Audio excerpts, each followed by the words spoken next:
زمانے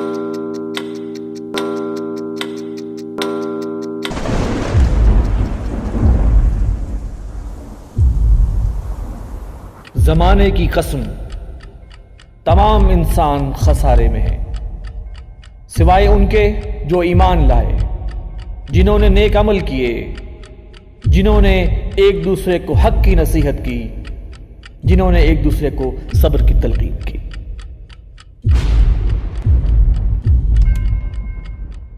بسم اللہ الرحمن الرحیم۔ السلام علیکم ناظرین، میں ہوں وسیم احمد اور آپ دیکھ رہے ہیں تازہ ترین خبروں پر تبصروں اور تجزیوں کا پروگرام زمانہ گواہ ہے۔ ناظرین، قمری اعتبار سے سقوط خلافت کے 100 سال مکمل ہونے پر ہم نے گزشتہ پروگرام میں قیام نظام خلافت کے شرعی احکام، خلافت اور جمہوریت میں فرق، دور حاضر میں نظام خلافت کے قیام کا طریقہ کار، تنظیم اسلامی کا تصور خلافت اور نظام خلافت سے متعلقہ دیگر موضوعات پر امیر تنظیم اسلامی جناب شجاع الدین شیخ صاحب سے تفصیلی گفتگو کی تھی۔ ہم آج کے پروگرام میں مسلمانوں کے اس عظیم الشان دور کی یاد تازہ کرتے ہوئے اپنے اسکالر سے یہ جاننے کی کوشش کریں گے کہ 650 سال تک یورپ پر غالب رہنے والی عثمانی خلافت، جو خاتمے سے قبل بھی آرمینیا، عراق، شام، اردن، فلسطین، لبنان، قبرص، بلغاریہ، رومانیہ، یونان، مکہ اور مصر جیسے ممالک کو گورن کر رہی تھی، اس کا ڈاؤن فال اور خاتمہ کیسے ہوا؟ سقوط خلافت کی اس گہری سازش میں کون کون غدار تھا اور کون کون باغی تھا، اور کس نظام کو دنیا میں مقبولیت دلانے اور رائج کرنے کے لیے یہ گرونی پلاننگ کی گئی، اور دور حاضر میں بھی احیاء خلافت کی راہ میں رکاوٹیں ڈالنے کے لیے کیا کیا حربے استعمال کیے جا رہے ہیں۔ ہمارے تمام ناظرین اور خصوصاً اسلامک ہسٹری سے دلچسپی رکھنے والے ناظرین کے لیے یہ پروگرام انشاءاللہ بہت مفید اور ورتھ وائل ثابت ہوگا۔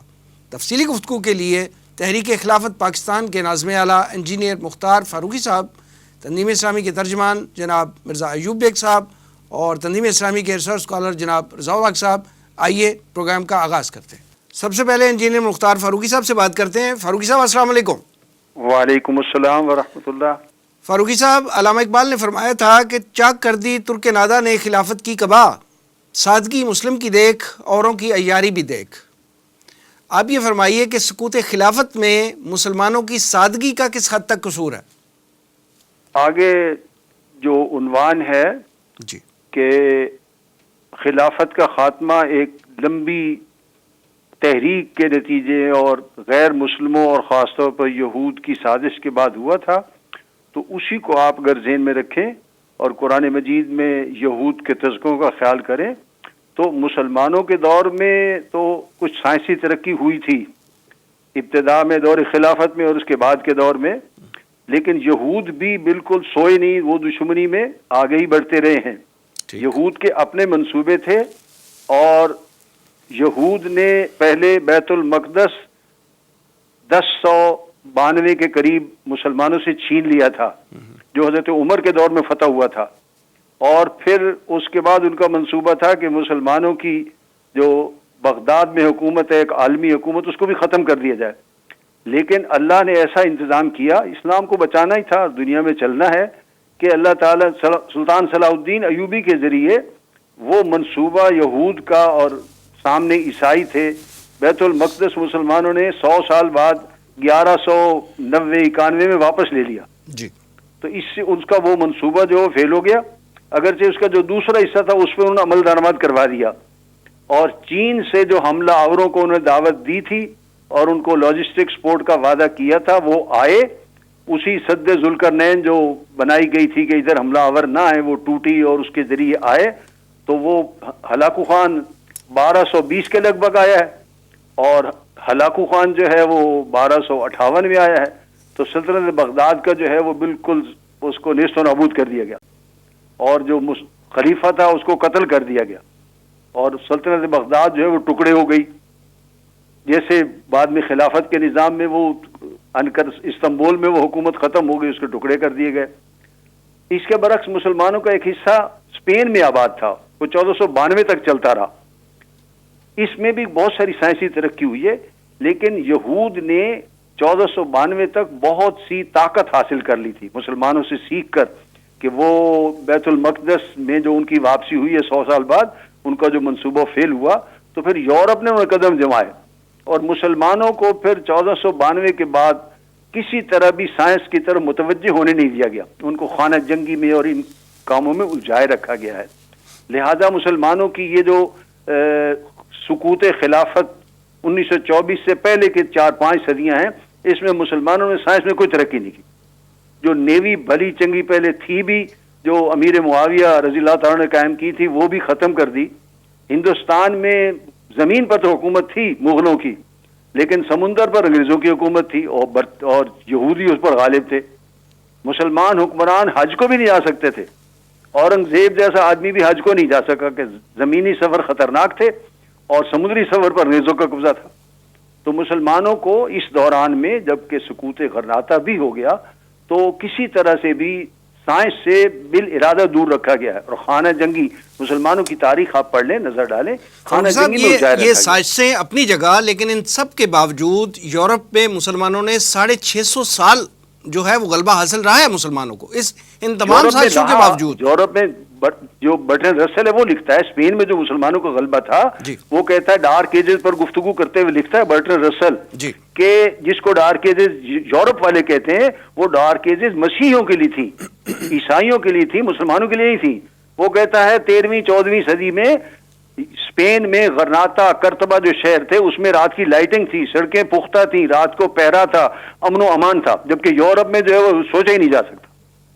تو مسلمانوں کے لیے ترقی تھی پہلے، لیکن جب سقوط غرناطہ ہو گیا 1492 میں تو اس کے بعد سے پھر مسلمانوں کو سائنس کی طرف رخ نہیں کرنے دیا گیا اور یورپ نے ترقی کی ہے. اور یورپ میں یہودیوں نے اس کو جو ہے وہ پالا پوسا ہے. 1215 میں یہود نے اپنے لیے برطانوی حکومت سے بقائے باہمی کی بنیاد پر زندہ رہنے کا حق کا بل منظور کرا لیا بادشاہ سے، اور 1225 میں جو مشہور میگنا کارٹا ہے وہ منظور کرا لیا گیا، ان کو تحفظ مل گیا. اس کے بعد سائنسی ترقی ہوئی. اس کے بعد جو ہے وہ جو یہودیوں نے محسوس کیا کہ اس میں بھی اور خطرہ ہے. انہوں نے عیسائیت کا ایک فرقہ مہم چلا کر اور کئی اس میں اونچ نیچ آئے، نشیب و فراز. اس کے بعد انہوں نے پروٹیسٹنٹ کے نام سے عیسائیوں میں ایک فرقہ پیدا کر دیا جو صرف نام کے عیسائی ہیں، باقی نہ اللہ کو مانتے ہیں، نہ مسیح کو مانتے، کچھ بھی نہیں مانتے، اور ہر چیز کو جائز سمجھتے ہیں، نہ کوئی حلال ہے نہ حرام ہے. انہی کے ذریعے انہوں نے 17ویں صدی کے شروع میں 1600 کچھ میں 1605 ہے 2 ہے کیا ہے، اسی میں جو زمانہ اکبر کی وفات کا ہے اس کے قریب بینک آف انگلینڈ قائم کر دیا اور سود حلال کر دیا گیا. اس سے پہلے پیپر کرنسی آ چکی تھی. یہ وہ ان کی اچیومنٹس ہیں.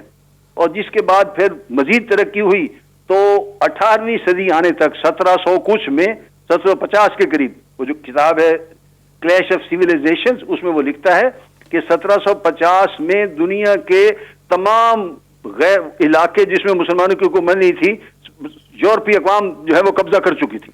کچھ علاقوں پر ٹیریٹری پر مسلمانوں کی حکومت تھی، خلافت عثمانیہ تھی، ایران کی صفی حکومت تھی یا مغلوں کی حکومت تھی. اس کے علاوہ جو بھی غیر مسلم علاقے تھے یا سمندر تھے اور جزیرے تھے، آسٹریلیا اور امریکہ سارے اس میں شامل ہیں، اس پر جو ہے وہ یہود اور یورپی اقوام قبضہ کر چکے. فاروقی صاحب یہ بھی تو کہا جاتا ہے نا، جس کی وجہ سے پھر وہ سلطنت عثمانیہ کو گھیرنے میں ان کو بہت آسانی ہوئی ہے.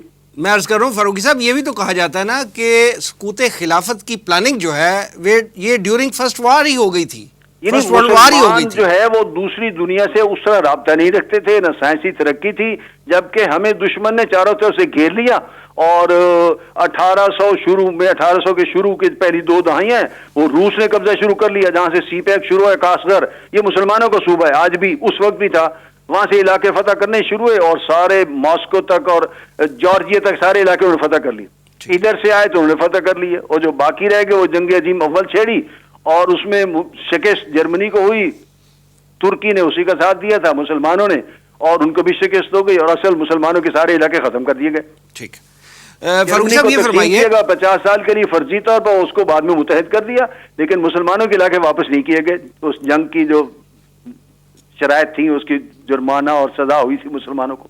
ٹھیک ہے، تو یہ مسلمانوں کی کمی کوتاہیاں تھیں بہرحال، جس کی وجہ سے جس نے ایک رول پلے کیا ہے کہ انہیں سائنس میں کچھ خارجی حالات تھے، کچھ داخلی حالات تھے، آگے نہیں بڑھے، دنیا میں ترقی نہیں کی، ساتھ نہیں ملایا لوگوں کو، جس کی وجہ سے جو دشمن نے حملہ کیا تو پھر وہ گر کے رہ گئے اور بالآخر ان کے ہاتھوں وہ ختم ہو گئی. ایوب بیگ صاحب، آپ نے مختار فاروقی صاحب کی گفتگو سنی. میں نے گفتگو کے آغاز میں ہی ان سے عرض کیا تھا کہ سقوط خلافت کے حوالے سے مسلمانوں کی سادگی کس حد تک انوالو تھی، آپ کیا فرماتے ہیں اس حوالے سے؟ بسم اللہ الرحمن الرحیم. وسیم صاحب، علامہ اقبال رحمۃ اللہ علیہ شاعر تھے، اور ایک بات یاد رکھیں کہ شاعر جو ہوتا ہے وہ نثر نگار کی طرح اتنا آزاد نہیں ہوتا. شاعر کو اپنی بات کہتے ہوئے محیط کرنا پڑتا ہے اپنے آپ کو، ردیف اور قافیے کا بھی خیال رکھنا پڑتا ہے، قافیہ ہے، وزن ہے، یہ سب چیزوں کا اس کو خیال رکھنا پڑتا ہے. اور علامہ اقبال کیونکہ بہت بڑے شاعر تھے، بڑے اونچے معیار کے شاعر تھے، تو وہ ان چیزوں کو اگنور نہیں کر سکتے تھے. لہٰذا میں نے عرض کیا کہ جس طرح نثر نگار وضاحت کر دیتا ہے اس طرح وہ وضاحت نہیں کر سکتے ایک شعر میں کسی، لیکن یہ ان کا کمال ہے نا کہ کسی بات کو اس انداز میں کہنا کہ وہ دوسری جہتوں کے لیے بھی سمبولک ہو جائے. دیکھیں ان کا سادگی سے مراد ہے مسلمانوں کی نااہلی، مسلمانوں کی عاقبت نااندیشی، مسلمانوں کی کمزوریاں، مسلمانوں کا عیش و عشرت میں پڑ جانا، مسلمانوں کے محلاتی سازشیں، مسلمانوں کا دشمن کی کارگزاریوں پر نظر نہ رکھ سکنا، مسلمانوں کا یہ سمجھ نہ سکنا کہ اچھے اور برے کی صحیح طرح تمیز نہ کر سکنا، دوست اور دشمن کی تمیز نہ کر سکنا، اس کو انہوں نے سادگی قرار دیا ہے. بیگ صاحب، علامہ اقبال جو تھے وہ ایک شاعر ہونے، اچھے شاعر ہونے کے ساتھ ساتھ ایک تھنکر بھی تھے، جی اعلیٰ لیول کے. جی انہوں نے یہ جن باتوں کا آپ ذکر فرما رہے ہیں اسی نظم میں جس کا یہ شعر ہے وہ باقی اشعار میں ان ساری باتوں کا ذکر کیا انہوں نے، کہ وہ ایک شعر میں ساری بات ایک شعر میں نہیں آ سکتی، نو ڈاؤٹ، صحیح فرما رہے ہیں. وہ یہ صلاحیت کھو چکے تھے مسلمان کہ یہ جان سکیں کہ ہم میں کتنے غدار شامل ہو چکے ہیں، کتنے دشمن کے ایجنٹ شامل ہو چکے ہیں. یہی سادگی ہے نا، یہی نااہلی ہے نا. تو اس طرف اشارہ تھا، اور ان کا یہ سادگی کا لفظ بہت جہتوں کی طرف جاتا ہے. یعنی اس وقت کے حالات کا ادراک نہ کرنا ہی تو سادگی ہے. جی، اور وہ یہ سمجھ نہ سکے کہ پس پردہ ہمارے ساتھ کیا ہو رہا ہے، دشمن ہمارے ساتھ کیا کر رہا ہے. اب بتائیے کہ عوامی سطح پہ میں سمجھتا ہوں کہ واقعتاً سادگی کا، اور جب علامہ کہہ رہے ہیں تو وہ صرف حکمرانوں کو فوکس نہیں کر رہے، وہ حکمرانوں کے ساتھ ساتھ عوام کو بھی لے رہے ہیں. عوام یقیناً سادگی کا شکار ہوئے ہیں. عوام کو جو میڈیا نے جو پروپیگنڈا سے متاثر ہوئے، اور اس متاثر کے کیونکہ سادہ ذہن ہوتے ہیں عوام، تو وہ عوام اس سازش کو اس طرح سمجھ نہ سکے. دیکھیں نا، خلافت کا نظام کئی صدیاں قائم رہا، اور وہ اتنی صدیاں قائم ہونے کی وجہ سے اس نے یورپ میں، اور خاص طور پر مشرقی یورپ میں کس طرح اپنی جگہ بنا لی، اور کس طرح مشرقی یورپ کے لوگ ہنگری، آسٹریا اور بہت سے بوسنیا وغیرہ، کس طرح وہاں مسلمان ہمیں نظر آنے لگے، مسلمان وہاں لوگ مسلمان ہو گئے. تو یہ نظام خلافت کا نتیجہ تھا. سادگی یہ ہے مسلمانوں کی کہ جب وہ انگریز نے، جب یہودیوں نے پروپیگنڈا کیا جمہوریت کا، سیکولرزم کا، آزادی کا، تو یہ ان کی سادگی تھی کہ اس میں چھپا ہوا، یعنی وہ تیر جو وہ مارے جا رہے تھے ان کو وہ پہچان نہ سکے، اور وہ اس پروپیگنڈے کی زد میں آ گئے، عوام خاص طور پر. دیکھیے حکمرانوں کے بارے میں تو عرض کیا ہے، انہیں اصل میں اپنے اقتدار کی ہوس ہوتی ہے. لیکن بیگ صاحب بات یہ ہے نا کہ جو حکمران تھے، جو ہیلم آف افیئرس پہ تھے، اگر انہیں نہیں پتہ چلا تو عوام کو کیسے پتہ چلتا؟ حکمرانوں کو بعض چیزیں پتہ چل جاتی ہیں، لیکن وہ اپنے اقتدار کی خاطر، اپنے اس جاؤ جلال مجبور ہوتے ہیں، یا اس کو وہ اگنور کر دیتے ہیں تاکہ ہمارے اقتدار پر کوئی اثر نہیں. لیکن عوام کی بہرحال سادگی تھی، وہ یہ نہیں سمجھ سکے کہ جس نظام نے اتنی صدیاں چل کر اتنا پھلا پھولا ہے، اور اس نے اب دنیا بھر میں عوام کو یہ کچھ دیا ہے، اس نے اس طرح جسے کہتے ہیں نا سوشل ویلفیئر کے اتنے کام کیے ہیں، اس کے مقابلے میں جو چیز سامنے جمہوریت، سیکولرزم، آزادی، یہ وہ آ رہے ہیں، یہ وہ نیلم پڑی ہے جس سے ہمیں کچھ ملنے کو نہیں ہے. وہ اس بات کو نہ سمجھ سکے، اور بہرحال وہی ہوا. دیکھیں آفٹر وہ نظام ہی تھا نا جس سے لوگوں نے اپنا آبائی مذہب چھوڑا. مشرقی یورپ میں کوئی مسلمان تھوڑی رہتے تھے، انہوں نے اپنا آبائی مذہب چھوڑا، مسلمان ہوئے، آج تک وہاں مسلمان ہیں، اور البانیہ اور کوسوو میں ابھی تک مسلمان ہی ان کی تعداد ہی دوسرے مذاہب کی نسبت زیادہ ہے. بوسنیا میں بھی آپ نے دیکھا کس طرح مسلم کشی کی گئی, اس کے باوجود مسلمان وہاں موجود ہیں. سقوط خلافت کے وقت جب 1924 میں ہوا ہے تو اس وقت بھی جو اس وقت کے 12 ممالک ہیں اس پہ خلافت کا وہ پورا غلبہ تھا, اور وسیع رقبہ دنیا کا ایک جو ہے اس پہ مسلمان ہی غالب تھے, اور تو وہ اس یعنی اسی نظام کی وجہ سے تھا.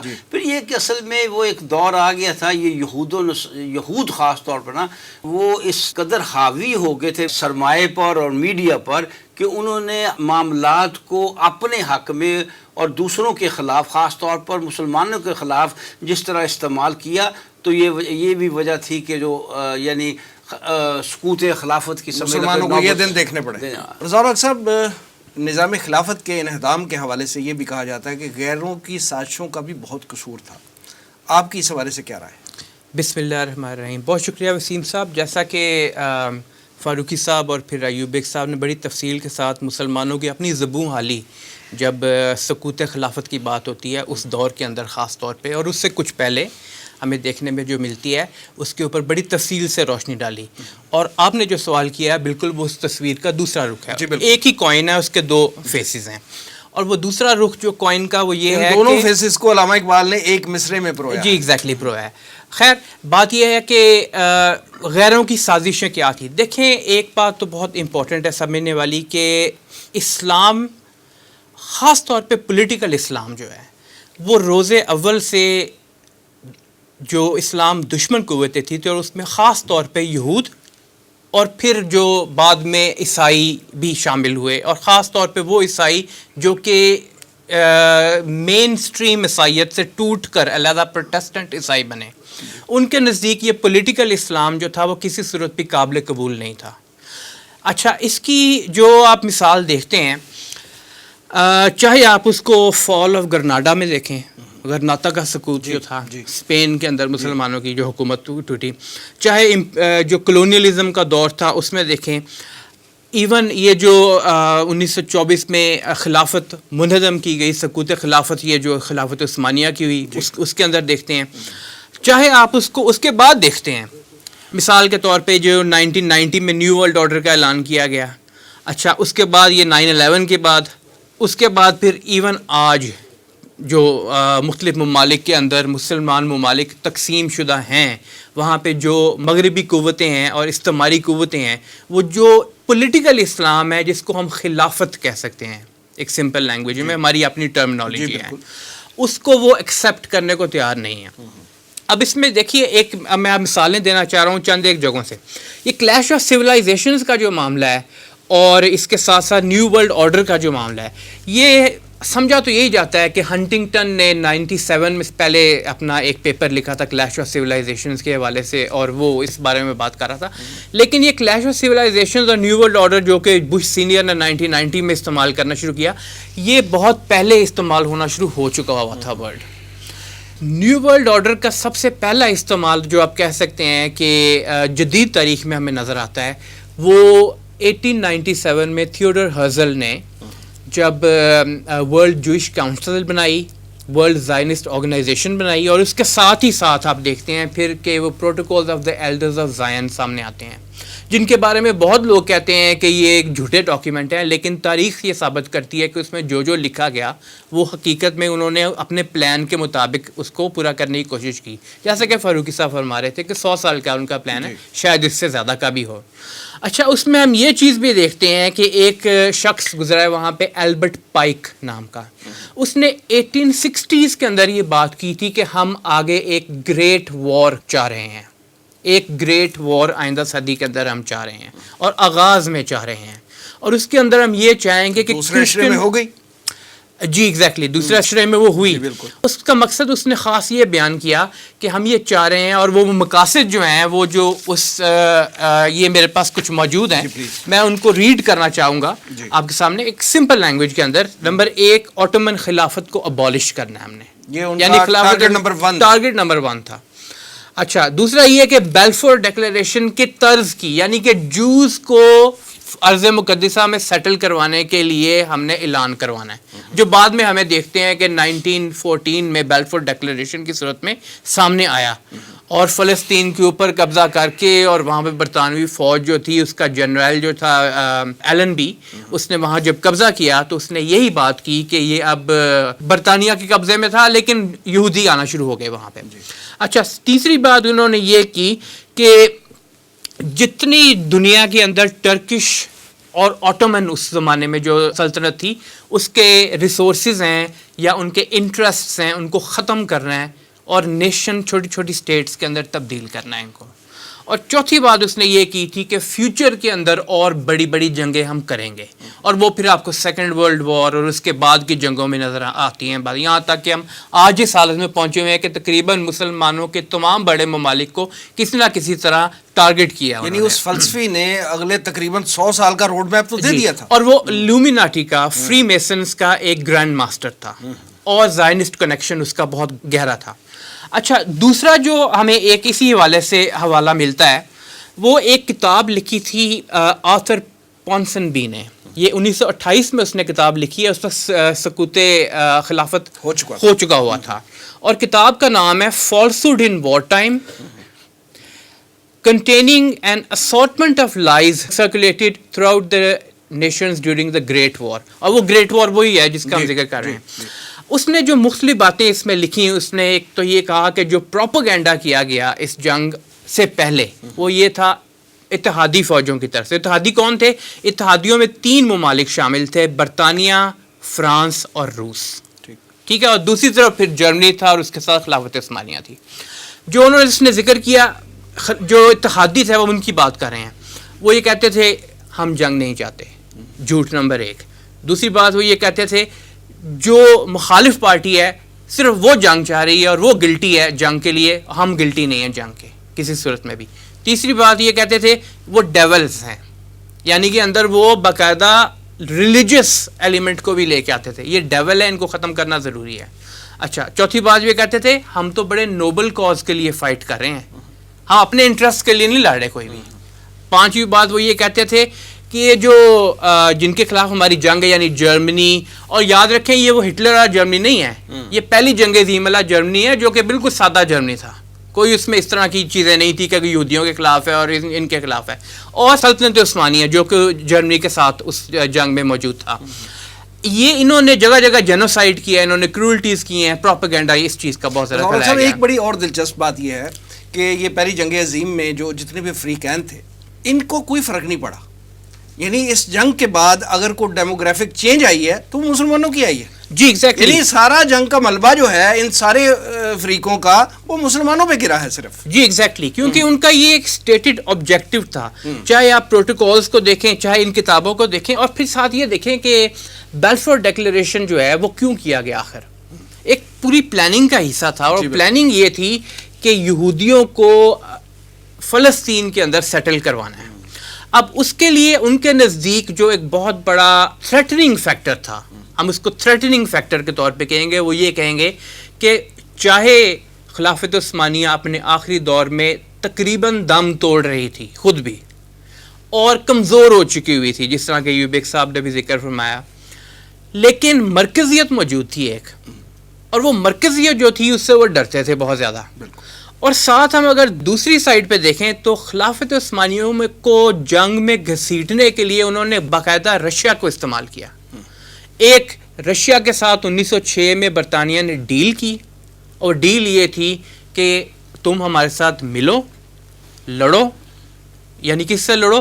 خلافت عثمانیہ اور جرمنی سے. جرمنی تو انہوں نے ایک ہوا بنانا ہی تھا نا, کہ کسی نہ کسی طرح سے کوئی کسی نہ کسی کے ساتھ جنگ چھیڑی جائے.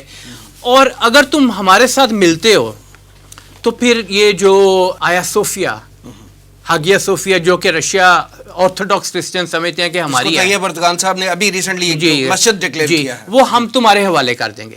رشیا مل گیا, لالچ دیا, رشیا مل گیا, کیونکہ وہاں آرتھوڈاکس کرسچنز کی حکومت تھی, ابھی بولشوک ریولوشن نہیں آیا ہوا تھا.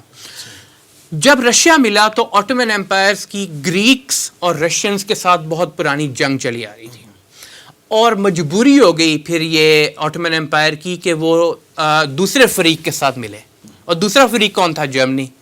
تو انہوں نے باقاعدہ پلاننگ کے ساتھ ڈریگ کیا آٹومن ایمپائر کو اس پوری جنگ کے اندر, اور ساتھ یہ کہ محلاتی سازشیں جس طرح ایوب بیگ صاحب ذکر کر رہے ہیں، اس زمانے میں ایک تو ینگ ٹرک موومنٹ انہوں نے شروع کروائی، اور ینگ ٹرک موومنٹ جو انہوں نے شروع کروائی وہ گریس سے شروع کروائی کہ ہم سیکولرزم، اور نوجوانوں کے اندر یہ بات شروع، یہ جو مصطفیٰ کمال پاشا تھا، اتا ترک جسے وہ کہتے ہیں، وہ اسی کے اندر شامل تھا باقاعدہ. اور وہ کیا تھی ینگ ٹرک موومنٹ کہ ہم ایک سیکولر آئین چاہتے ہیں. یہ کیا پرانے زمانے کی باتیں، خلافت اور یہ جو سلطنت عثمانیہ ان کو ختم کیا جائے. بہرحال کہنے کا مقصد یہ تھا کہ اس میں چاہے روتھشائلڈ فیملی انوالوڈ ہو، چاہے ینگ ٹرکس انوالوڈ ہو، چاہے خواتین جو کہ سلطنت عثمانیہ کے اندر فرانس سے آتی تھیں اور دوسری جگہ سے آتی تھیں، انہوں نے آ کے جو رول پلے کیا ہو. الٹیمیٹلی مقصد ان کا یہ تھا پولیٹیکل اسلام جو ہے اس کو ختم کیا جائے تاکہ ہمارے آئندہ کے مقاصد کے لیے راستہ ہموار ہو سکے. اسلام ہی ان کا اصل ٹارگٹ، اور وہی خلافت تھی. ٹھیک ہے. ایوب بیگ صاحب، رضا الحق صاحب جو ہے وہ ہمیں غیروں کی سازشوں کا ایک اوور ویو دے رہے تھے، پوری ڈیٹیل ہمیں بتا رہے تھے. جب ہم ذکر کر رہے ہیں پچھلے 100 سال کا، سقوط خلافت کا، 100 سال کے دور غلامی کا، اس درد کا، اس مظالم کا ذکر کر رہے ہیں، تو ہم آپ سے یہ جاننا چاہیں گے کہ اس انہدام میں جو ترکی کی خلافت عثمانیہ تھی، اس کے انہدام میں ترکی کے غدار اور عرب کے باغیوں کا کیا رول رہا؟ وسیم صاحب، سلطنت عثمانیہ جو ہے وہ 1299 سے 1924 تک تقریباً رہی، اور یہ تقریباً بنتے ہیں 625 سال یا 625 سال تک حکومت کی.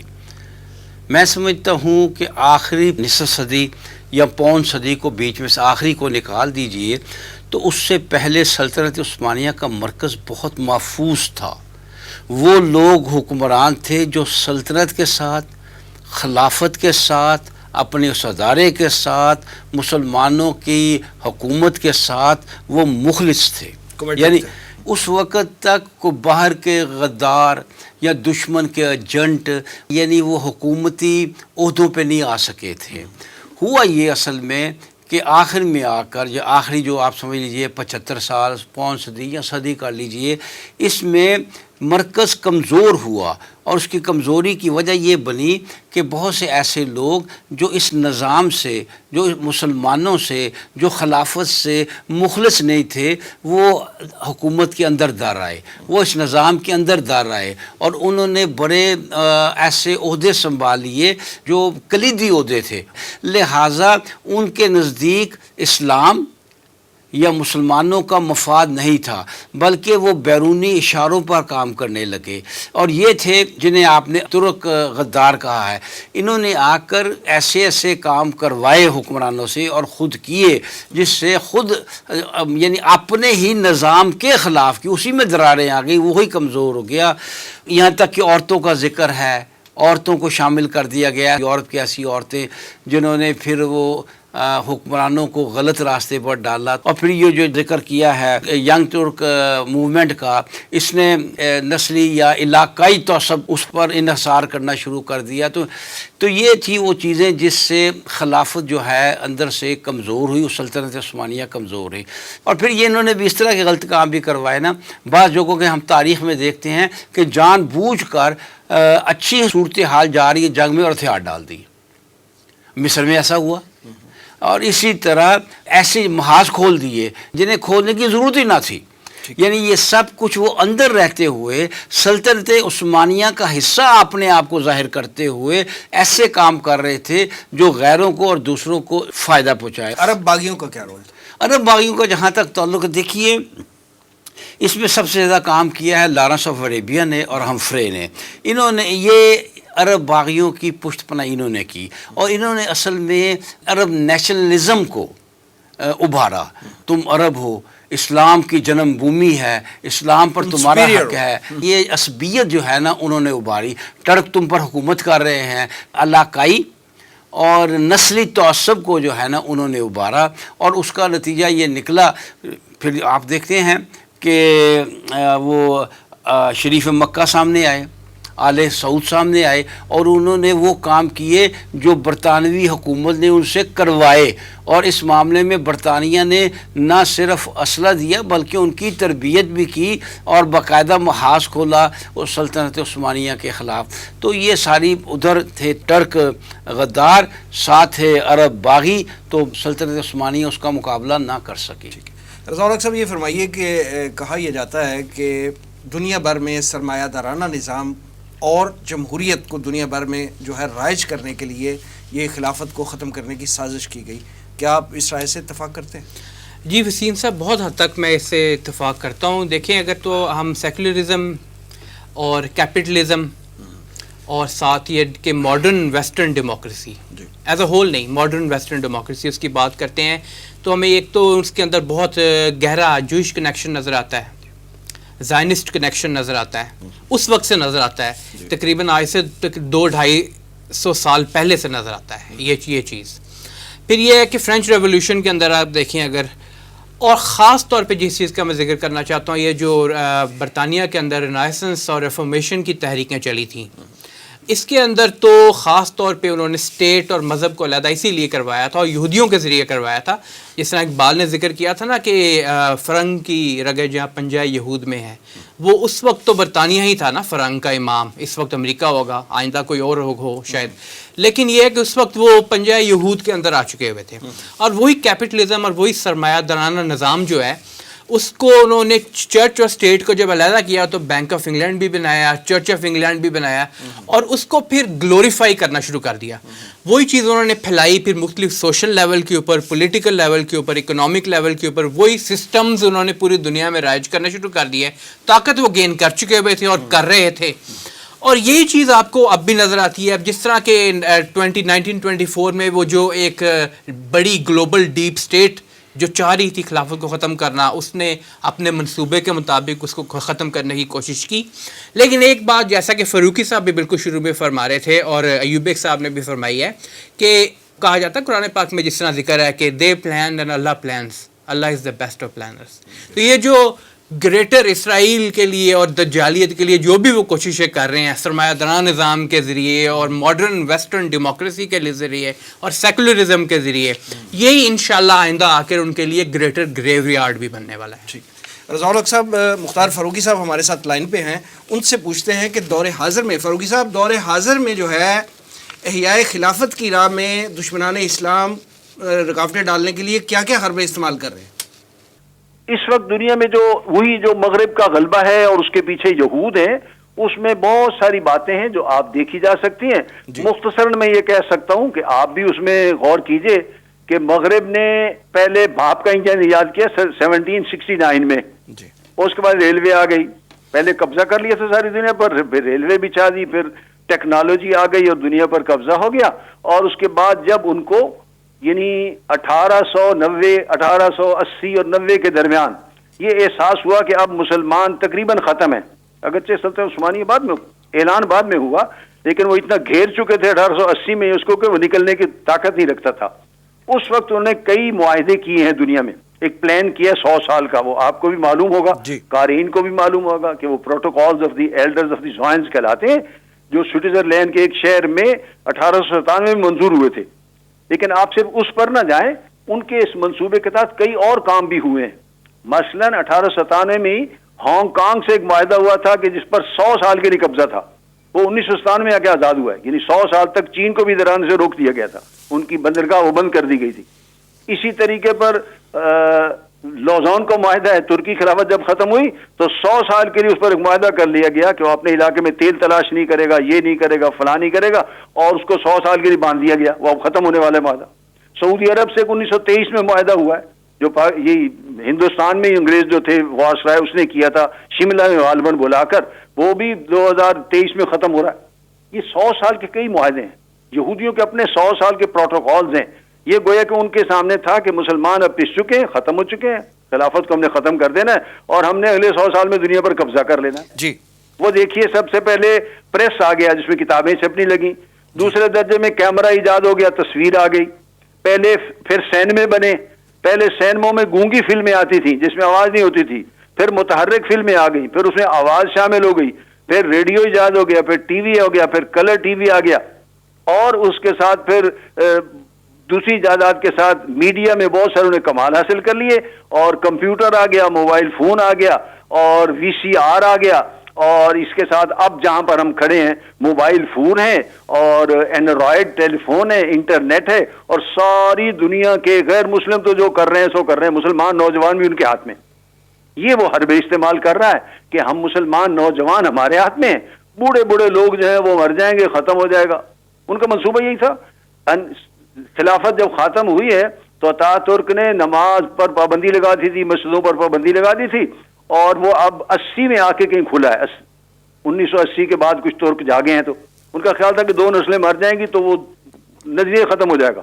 وہ الگ بات ہے کہ طیب اور اردگان اور اس طرح کے لوگ جو ہیں وہ اس کو زندہ کر رہے ہیں، اور باقی مسلمان بھی دنیا میں اس طرح ان کے پروگرام کے مطلب ختم نہیں ہوئے.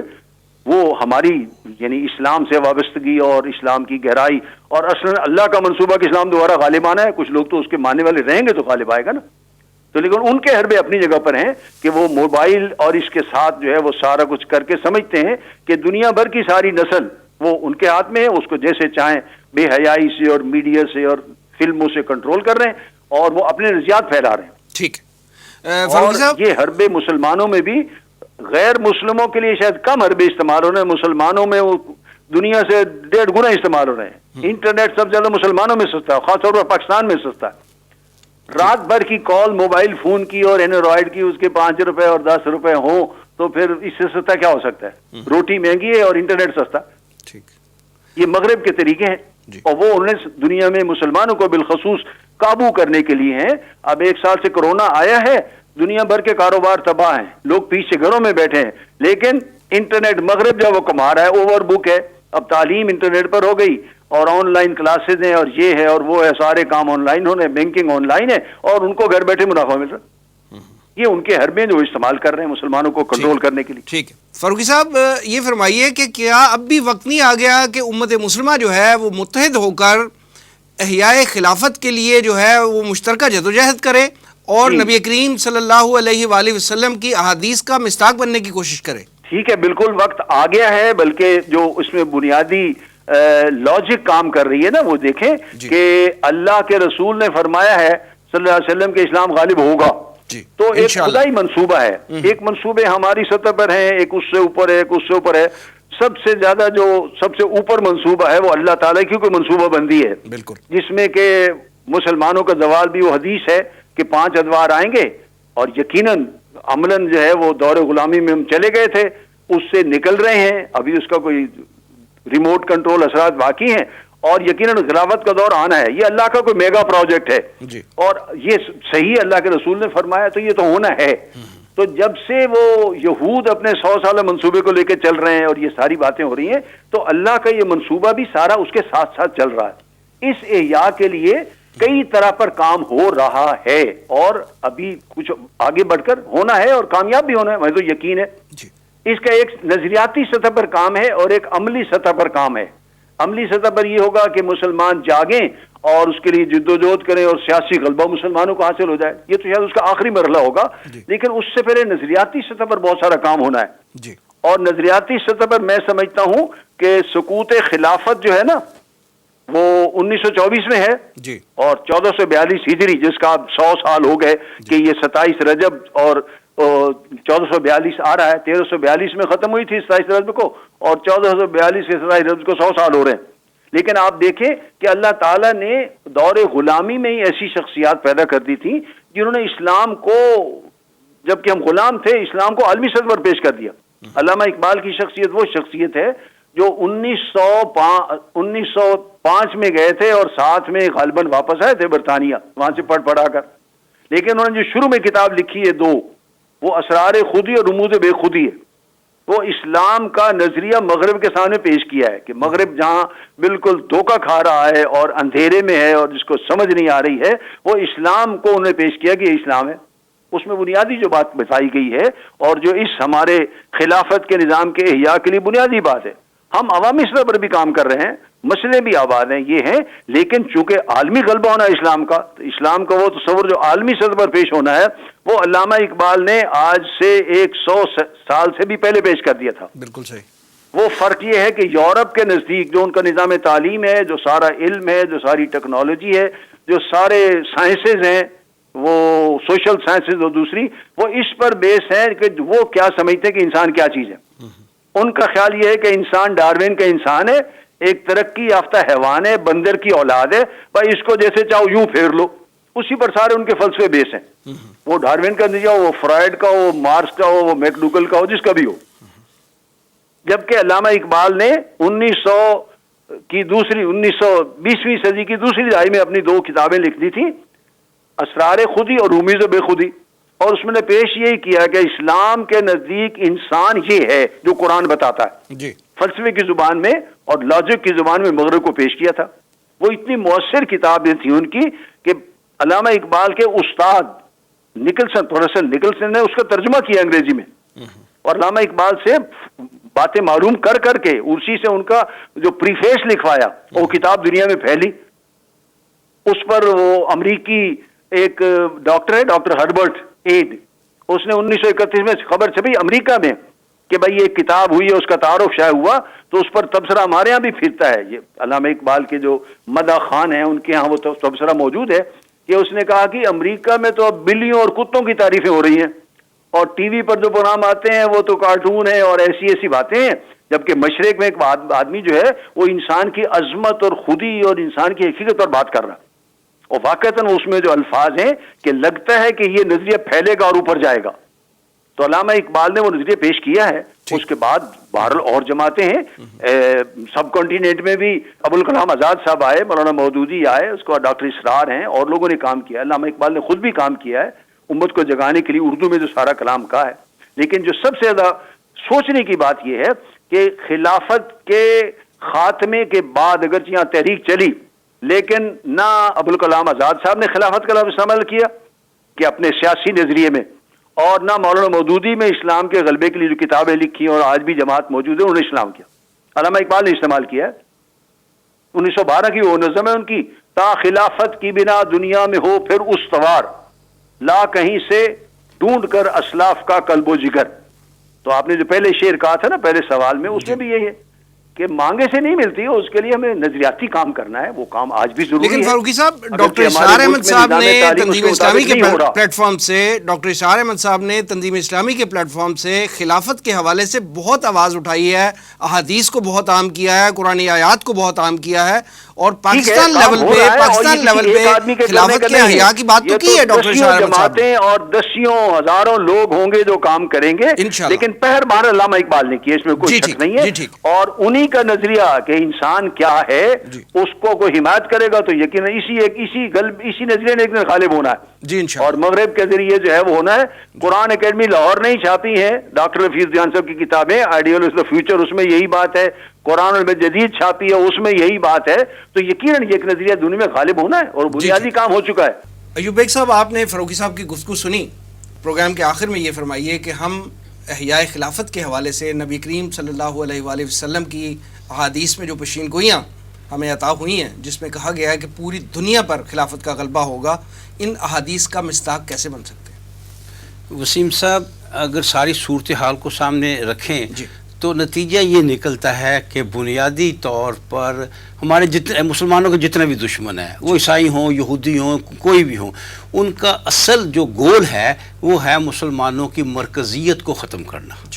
اور آپ کے سوال کا میں اگر ایک جملے میں جواب دے دوں تو وہ یہ ہے کہ ہماری بقا اس میں ہے کہ ہم اس مرکزیت کو قائم کریں. بالکل ٹھیک.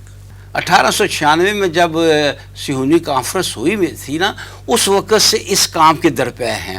وہ اس تنظیم کا بانی جو ہے تھا تھیوڈر ہرزل جو ہے، وہ عبدالحمید ثانی کے پاس آیا تھا اور اس نے یہ آفر کی تھی کہ ہم آپ کے، یعنی آپ کو معلوم ہے نا کہ یہ کمزوریوں میں کمزوری تھی سلطنت عثمانیہ کی، وہ مقروض ہو گئی تھی، برا حال تھا معاشی لحاظ سے. ہم آپ کے سارے قرضے ادا کر دیں گے، ہم اس کے علاوہ آپ کو ترقیاتی کاموں کے لیے اور پیسے بھی دیں گے. آپ فلسطین میں مسلمانوں کو دیکھیے، یہ جیسے وہ بدو نے نہیں، عرب بدو نے کہہ دیا تھا کہ اونٹ کو کہ ایک قدم تم اندر رکھ سکتے ہو سردی، تو یہ اس طرح کا انہوں نے جال پھینکا سلطان حمید عبدالحمید ثانی پر کہ اگر ہمیں ایک قدم اندر رکھنے کی اجازت دے دی جائے تو آگے کام ہم خود کر لیں گے.